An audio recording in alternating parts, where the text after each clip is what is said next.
thank you, Father, that this Sunday is more than song. Father, I thank you, Father, that, Father, somebody as intelligent, as unintelligent as myself, Father, can be equipped by the power of your Holy Spirit to study your word and to declare your word today, Father. Would you make this bigger than any one person? Would you make this about yourself? Father, I thank you that, Lord, through some extra time this morning, Lord, the ability to meet a young lady that is fighting cancer and beating cancer, Father, that you truly are an unstoppable God, Father, that this is not just song and the preaching of an old book, but Father, this is the living word of God, the living Spirit, Father. Would you move throughout this experience, and would we be moved by the moving of your Spirit? You are big and we are not, and so we declare your name above any other name, in your powerful name, Jesus. Amen. I was thinking through wealth this week because of the nature of this service and this experience and this series, and I started thinking through that this whole subject isn't something new. I Googled, this was my Google search this week. Go ahead and throw it up. Financial crisis of, and then I stopped. And then what was listed was date or year after year after year after year. And all of these years, some is recent, 2008. 2019, apparently it's a week and a half in, and we're already in a financial crisis. Then 1857, 2009 makes it 37, 07, things of that. Like, I was like, I know of when, like, the mortgage stuff happened. I know of some of the struggles in my lifetime. I know of grandparents or great-grandparents or whatnot that would speak of the depression and putting money in like pillowcases and in your mattress, things of that nature. But all of these other dates, I was like, IMDs get degrees, and so I don't have a clue what any one of these other dates are. And if you're more intelligent than I am, perhaps you know. And so I just randomly picked one. And so I picked the year 1837. I Googled 1837, and then I went on Wikipedia. And Wikipedia is the most trustworthy source on the internet. And so here is what Wikipedia said. I don't know if it's the term paper quality, but I'm going to say it here. Wikipedia of the year 1873 said that there were several causes to this financial crisis. One, it was the post-Civil War inflation. I, in my thick skull, understood that was post-Civil War. Okay, so that led to some issues. There was rampant speculation about the railroads. Okay, so there was a huge thing about going cross-country with the railroads. And then there was demonetization of silver in Germany and U.S. That led to a financial crisis. I'll be honest, I had to ask people what demonetization means because I was like, I hear people say that all the time, and I don't, okay, but that's a word, you can Google it. And then there's property losses in the Chicago and the Boston fires, so that led to people losing their homes, and then it led to people overbuilding where things were getting replaced. It led to overbuilding areas of the country. It put a massive strain on bank reserves, which plummeted in New York City in 1973 by $30 million. Much of the craze in the railroad investment was driven by government land grants to the railroad companies, which involved large sums of money with high risk. And what they saw was they were investing all of this money into the railroads, but it took a long time for the railroads to develop, and so they invested all this money, and then they didn't get any return on their investment right away, which led to a crisis and a plummet. And as I sat through and I thought through this, haven't we seen in many of our lifetimes issues from 1973 play out in our lifetimes? Haven't we seen a railroad that crashes the market like we saw the dot-com crash? People putting a whole bunch of investments into some dot-com type things, and it didn't yield some of the returns that they thought they would. We've seen gas prices skyrocket after a hurricane, Hurricane Katrina, I think specifically that it was. Is the railroad investments a reasonable correlation to our modern day oil investments? Have we seen overbuilding even in downtown Toms River with an apartment complex that's right in our backyard that still is like, there's like 5 cars outside that apartment complex? Do we see overbuilding even in our own area that leads to some sort of an issue from time to time? And I think that if this communicates anything, is that the issue of wealth is something that we as a generation, we as a culture, we as human beings lack wisdom in, and it repeats itself over and over and over again. The main thought for us this morning that I want us to leave here with is that wisdom drives true riches. When you and I think about wealth, when you and I think about riches, what did we say last week? That the fear of the God is the beginning of all understanding. The fear of God is what drives our wisdom. And so if we have the fear of God living inside of us, the wisdom of God, then that has to be true in our riches. And what Solomon will do throughout the book of Proverbs is he weaves this, and I think he's going to show us how it helps our perspective. It protects us against the pursuit, and it guides our practice. And so the first point, and we're looking at a few different Proverbs, because this isn't like picking one text and just kind of studying the one text. This is really the book of Proverbs and weaving wisdom through the book of Proverbs. And so the first point is that wisdom drives perspective. Our perspective on wealth better be affected by wisdom. He says this in Proverbs 8:10 through 11. He says, "Take my instruction instead of silver, and knowledge rather than choice gold. For wisdom is better than jewels, and all that you may desire cannot compare with her." That is said in the command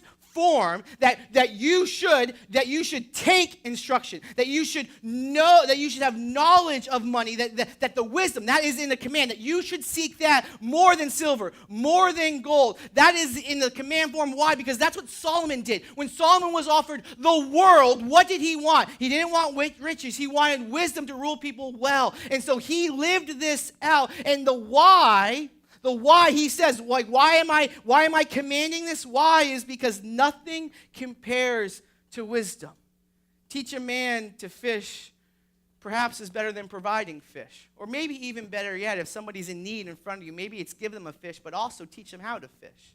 For me, don't just buy me some stocks. Teach me how to invest my money. That type of wisdom is of greater value than the physical resource itself, because over time it will grow. The second proverb I want to read you two proverbs. It's riches do not profit in the day of wrath, but righteousness delivers from death. Proverbs 11:4. Whoever trusts in riches will fall, but the righteous will flourish like a green leaf. You can't take any of the wealth that you're striving for with you. I've never met anybody on their deathbed or even heard of a real story of somebody on their deathbed saying, "Hey, spouse, go get my Lamborghini and park it outside the window so I can stare at it as I die. Hey, head down to the bank and pull out my millions, but do it in singles so I can lay in my deathbed with my millions." That is never said, right? But what is said is there's probably a small select few. I want these people here with me. The wealth that you're striving for, you cannot take with you. And Solomon is saying that this wealth that you think that you are accumulating gives you this false sense of security. You meet rich people that think they're above it all and they're good to go, that their money can get them out of any sort of trouble. Ask Jeff Bezos, the owner of Amazon, how that's going for him with his divorce, where he's going to lose half of his $166 billion. He thought he was above it because wealth was his God. If you trust in wealth, it will fail you. The fear of God, the wisdom of God says there is only one thing, and it is God himself who is unfailing. And so that is who we strive to glean and get wisdom from. Solomon will also say this in the book of Proverbs. He says, I love this, one pretends to be rich, yet has nothing. Another pretends to be poor, yet has great wealth. The ransom of a man's life is his wealth, but a poor man hears no threat. This Solomon is saying that at some level we're all pretenders on either side of the equation. I have met rich people that are the cheapest people alive. They're acting as if they're the poorest people alive, yet their bank account, they could do so much good with it, but they're pretending to be poor because they're just a cheapskate. And yet I have met poor people acting like they're Kim Kardashian, and it makes no sense in the world because they're deceiving themselves. They're pretending. When is pretending ever associated with holiness? We're supposed to strive to be like Jesus, actually be like Jesus, not pretend. This is probably one of the only situations, what's mentioned in here is one of the only situations that perhaps is a benefit to being poor, is he talks about these threats, but a poor man bears no threat. He's talking about that there are rich people, and that because of their wealth, that they're getting attacked for their richness, that they have money, so they get sued, and hoping that there might be a settlement or something of that nature, so they have unique legal woes. Solomon also goes on to say, better is a litter with the fear of the Lord than great treasure and trouble with it. Better is dinner of herbs where love is than a fattened ox with hatred with it. And I love this because what he's talking about here is this perspective where, yeah, I might be able to afford a choice steak. Give me the ribeye. Ribeye, is that the word for it? See, I don't really like, okay, that's not me, okay? So he says, give me a choice steak, but he's saying a choice steak with crappy company is a crappy meal. But y'all eat a salad with good company, and that's a good meal. I'd much rather head to Salad Works with people I enjoy than head to Ruth's Chris with people that annoy me. And the price difference between the two meals is astronomical. This is one of the things I love about going to West Virginia, where I go with my wife back to the motherland of West Virginia. And one of the things I love about that is there's no hustle and bustle. That at the end of the day, what is of value to them is not going to this ritzy, glitzy restaurant, but sitting in a living room and just talking. And there's no cell phone reception, so they can't even be on their cell phones. Like, it's one of the only times in my year where I get to go and be with company of people and have physical conversation. My kids have to learn what that is when they're tied to their tablets. And then this last proverb that shapes our perspective, it says, whoever loves pleasure will be a poor man. But he who loves wine and oil will not be rich.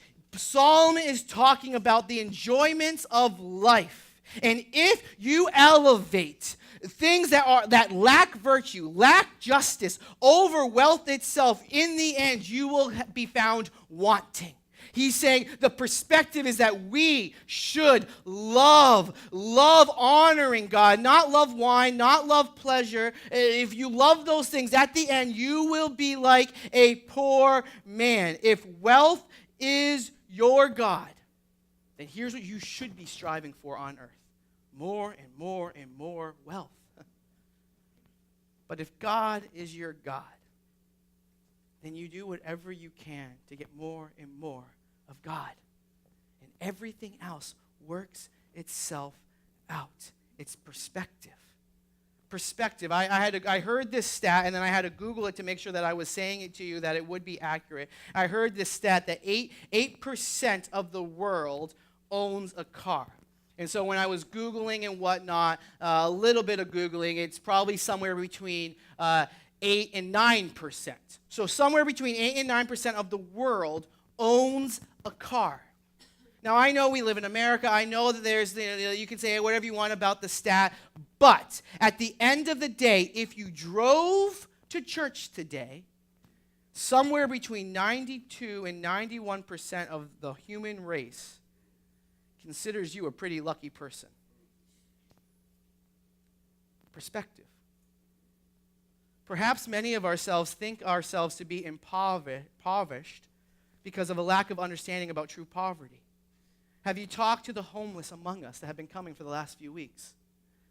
Perhaps we are quick to judge and quick to lay out our own closed-minded thinking when we don't realize that last night with the snowfall, guess what? All of their earthly possessions were lost and now is moldy. They are now waking up with absolutely nothing but the clothes on their backs because all of their tents are now ruined and moldy with the snowfall. And many of us, even in our struggles, get to go home to something far different.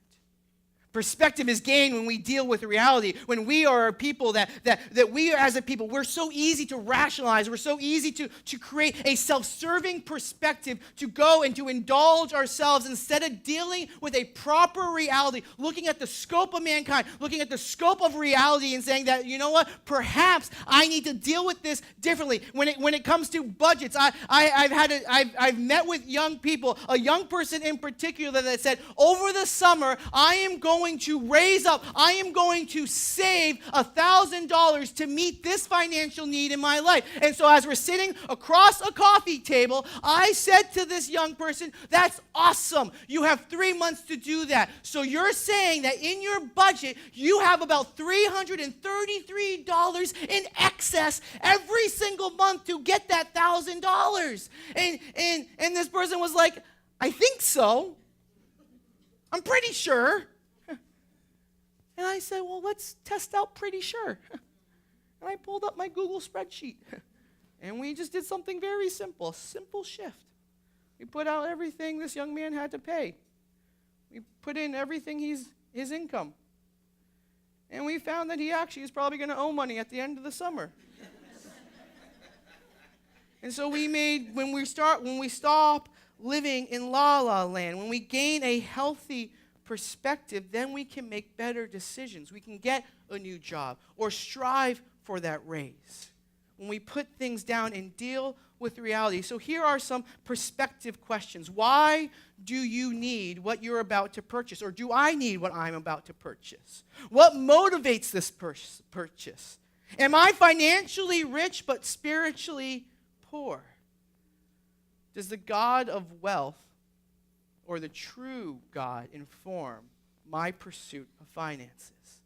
So that's the second point that I think Solomon weaves throughout the book of Proverbs, that wisdom drives our perspective, but then secondly, wisdom drives our pursuit. He says these two things that deal with the pursuit of treasures. He says, treasures gained by wickedness do not profit, but righteousness delivers from death. That's in Proverbs 10. And then he says, the getting of treasures by a lying tongue is a fleeting vapor and a snare of death in Proverbs 21. That you might pursue riches by ill-conceived ways, by unethical means, but in the end you will not find fulfillment in life. Taking shortcuts and trying to go unethical ways. Guess what you do not find in that? Security.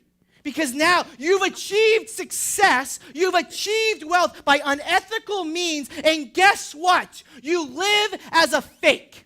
You might not have financial pressure, but you have the pressures of being found out every single day of your life. And if your pursuit is in unethical means, then you don't realize the presence of God in your life. You realize the uncertainty of, will I get caught? Solomon will go on to say, a slack hand causes poverty, but the hand of the diligent makes rich. Proverbs 10:4. Then he says, wealth gained hastily will dwindle, but whoever gathers little by little will increase it. Proverbs 13:11.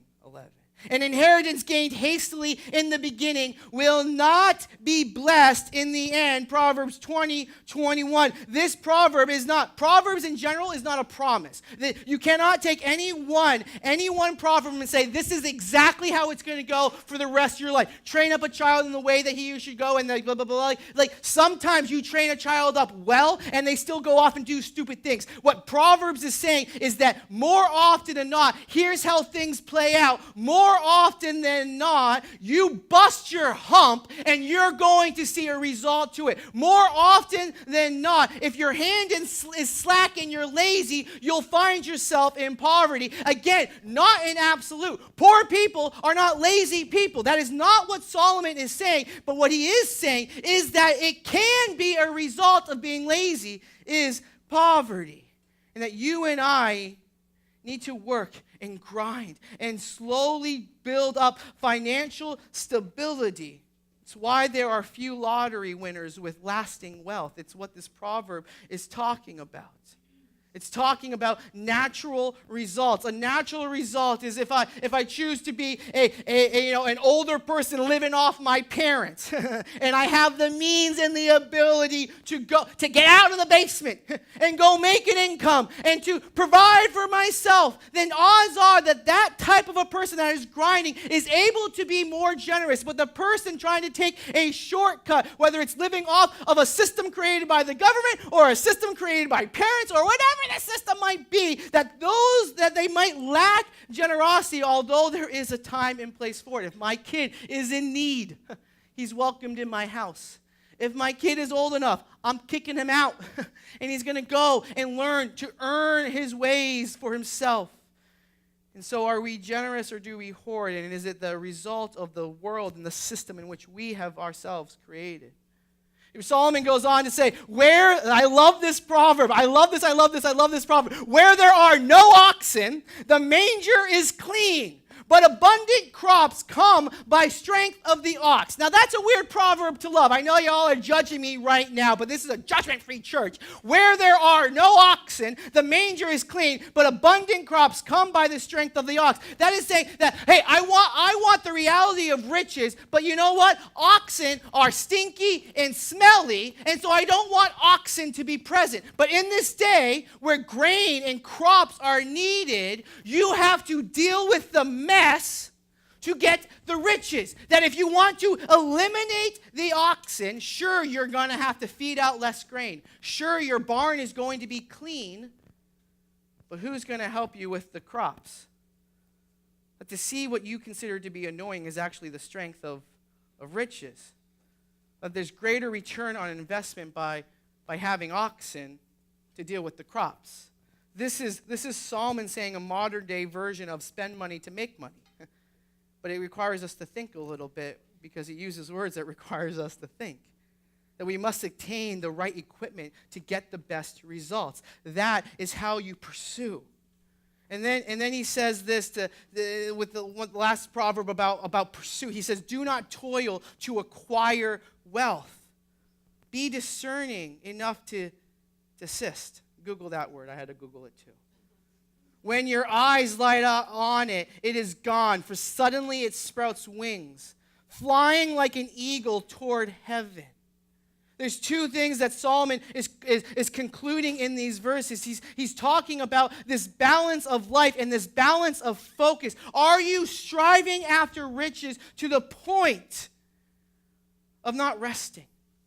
Do you not discern when enough is enough, and so you burn out? To achieve something with burnout is never enjoyable. There is never anything good about burning out to achieve something. There is benefit to knowing when to rest. There is a reason why we work hard for 6 days and take a 7th day to rest. And not to say, I'm going to be lazy for 6 days and maybe work hard for 1 day, but to work hard and to say there's a need for rest. But to know the balance of when enough is enough, but to be diligent. That's throughout the Proverbs. To focus in on not what is fleeting, but to focus in on what can last. So I think ultimately what Solomon is talking about when it comes to pursuit is that wealth gained through diligent effort teaches you and I character. That if we are to choose to be wise, then we are choosing to be diligent. Discipline. If you and I live disciplined lives, discipline is often the result of hard choices. Sometimes to live a disciplined life, as I have my New Year's goal to lose weight, means I'm not going to eat the Twinkie. I am disciplined in my life, making a hard choice. But desire. I desire to lose weight. I desire to be wise with my finances, but I don't want to have discipline. That is just theory. Desire without discipline is just theory. Desire without, or discipline without desire, think about that equation. Discipline without desire is just labor. I'm just grinding to grind. But discipline with desire is where you and I become the most productive. if you really desire something, it's going to be seen in your actions.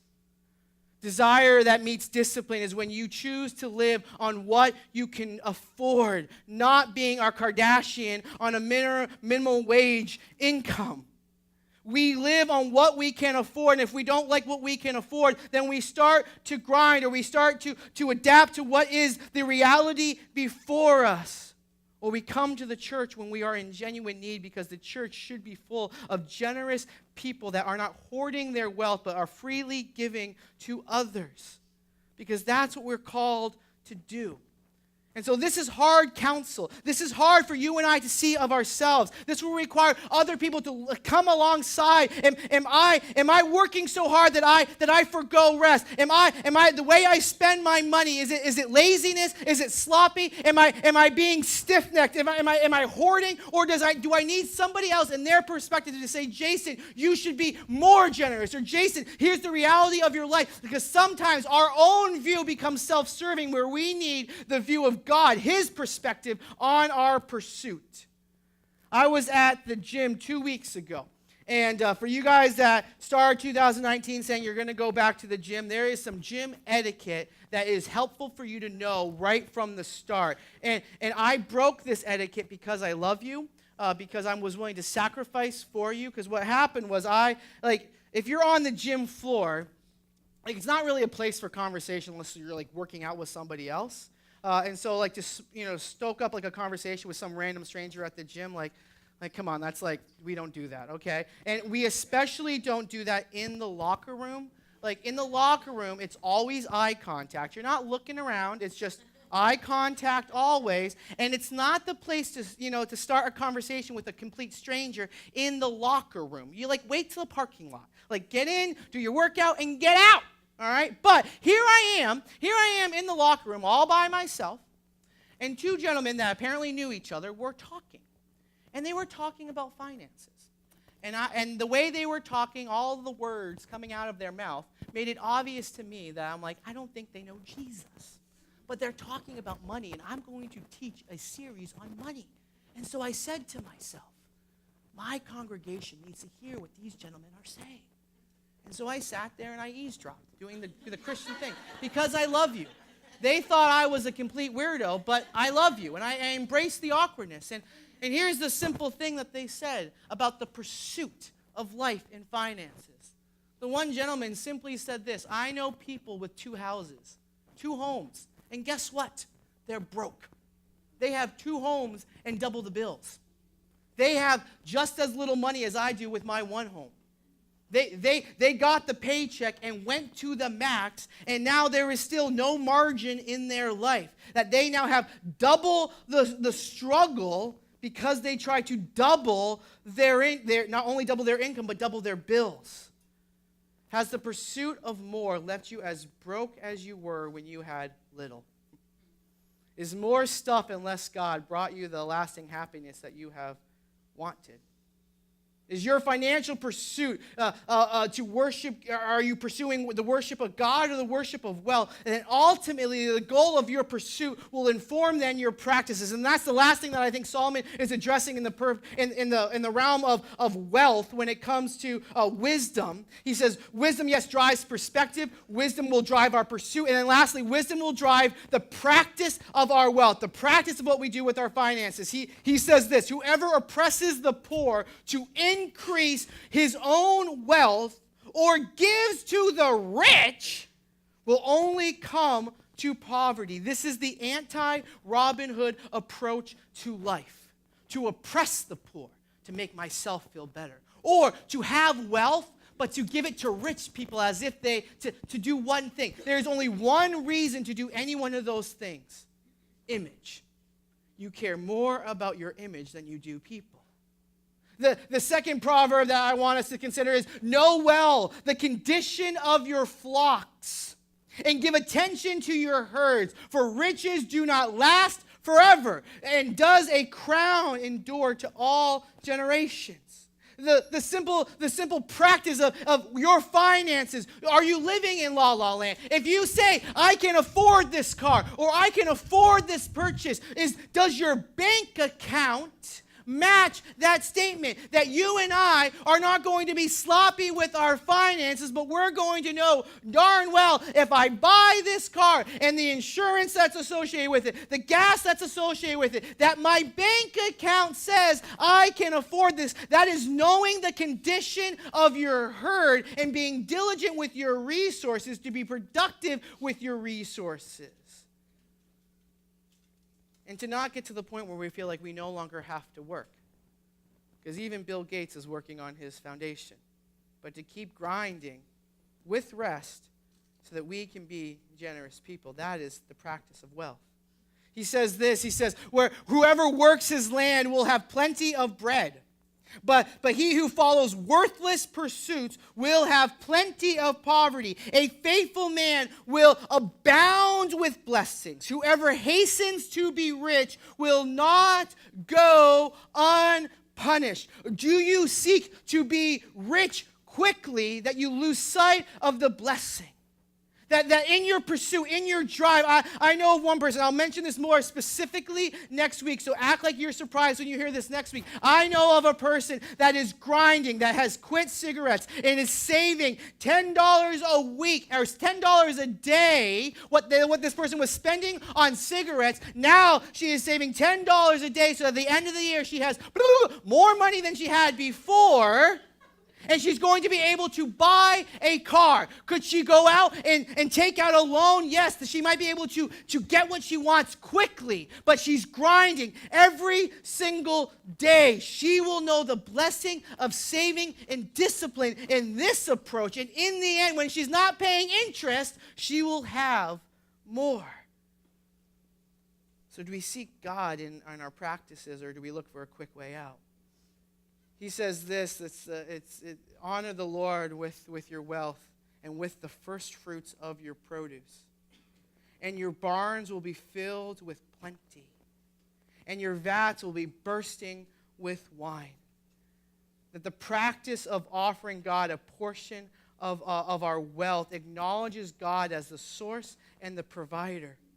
It means that when you and I think about our resources, that who is of utmost importance? Is it ourselves or is it God? And so the practice of giving of our first fruits says that God, this money isn't of myself. Yes, you've given me the ethic and the know-how on how to grind, where to grind, and what to do in the grind. But God, this money comes from you. And so I'm not going to live in the fantasy that I am my own God of wealth, but God, you are the God that provides, and so I give back to you. A person that is acknowledging God will not live in la-la land. Will not look to say, well, guess what? I am going to have a job that makes $250 a week, but I'm going to be okay with $450 a week in bills. That if I'm living in la-la land, then I'm going to say, well, it will all work itself out. No!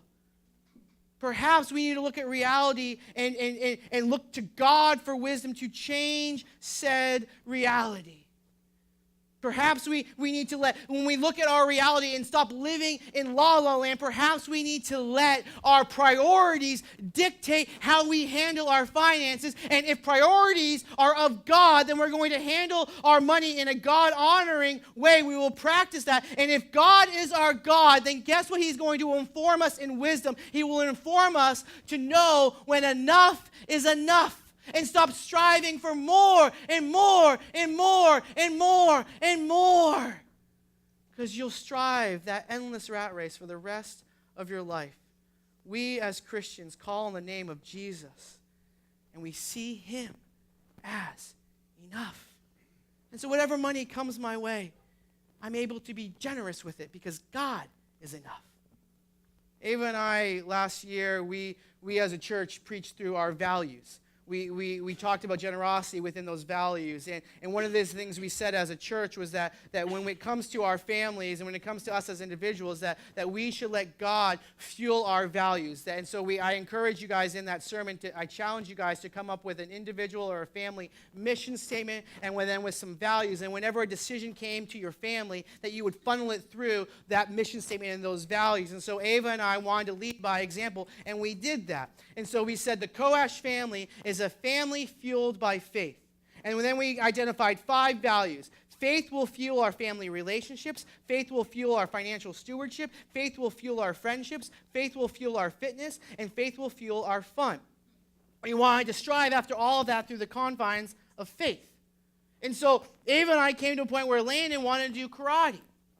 And I grew up with like baseball and like soccer and like things like, I don't know karate and MMA, but my son wanted to do that. And so it was a real shocker to me when I went to sign him up and they gave a price tag to join a karate gym. If you ever have been a part of a karate gym, it's not cheap. And so I was like, buddy, I don't know. I had to talk with Ava and say, listen, like, this is going to be a huge investment. Can we make it work? We didn't want to live in La La Land and just be like, sure, we'll make it work. We wanted to look through our budget and say, can we make this work? Not in La La Land, but in reality. And we said, no, we can't afford this. We would have to change our priorities to afford this. And so we looked through our budget, and one of the things that we looked at is, like, well, we have somebody that helps us clean our house. And, well, a house cleaner isn't in our family values. And so Ava and I looked at it and said, we're going to teach our kids what hard work is. We're going to teach them how to do chores. We're going to teach them how to make a buck. And so we said, okay, bye-bye cleaning lady, and hello karate gym, and hello Saturday mornings where we're cleaning poo out of toilets. And so on Saturday mornings, the Coache family wakes up and cleans toilets. Jordan, who lives with me, he even cleans a toilet from time to time because that was of greater priority. That was of greater priority than the antithesis. We wanted to make a wise financial decision and not try to do it all, but to say that we're going to do what it takes, that fitness is important to us and a cleaning help isn't. And so we made a decision based off our priorities. So we value simplicity. That's one of the values here. Keep it simple to the end. If you want to lose weight in 2018, well, work out and eat less. It's really that simple. If you want to budget and save money in 2018, well, then budget and spend less than you make, and you'll save money. It's kind of that simple.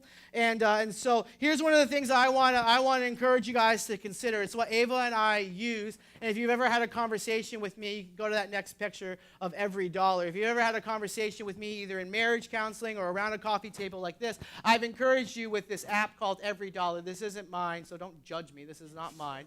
And all the judgment coming up here. Because pet care, who has time for that? And so, but this is Every Dollar. And what I love about Every Dollar, and I'm sure other apps do it as well, but this is an app where I can see it in real time where I'm like, okay, if I'm going to buy this off of Amazon, is it in the budget? And I can pull up the budget and look at it. And what I love about it is there's percentages.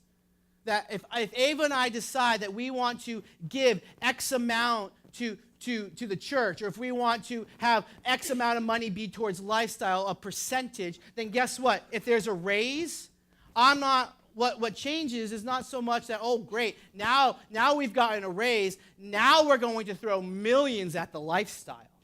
But rather, if it's all based on percentages, increased income moves everything up. And so I'm a big advocate of a percentage-based budget because I think that more reflects what our priorities are. And so wisdom drives true riches. It drives our perspective, it drives our pursuit, and it drives our practices. And so is your definition of wealth, is my definition of wealth, is it in line with God's definition of wealth? Do we dishonor God when it comes to wealth because of how we treat wealth? And so I have two challenges for us this week. I have two challenges that I want to put before us. The band can come back up now. Is the first one is I want you to go on a date, whether it's with a friend or whether it's with your spouse or someone that you're dating. But I want you to go on a date, but ahead of time I want you to say, I'm only spending $10.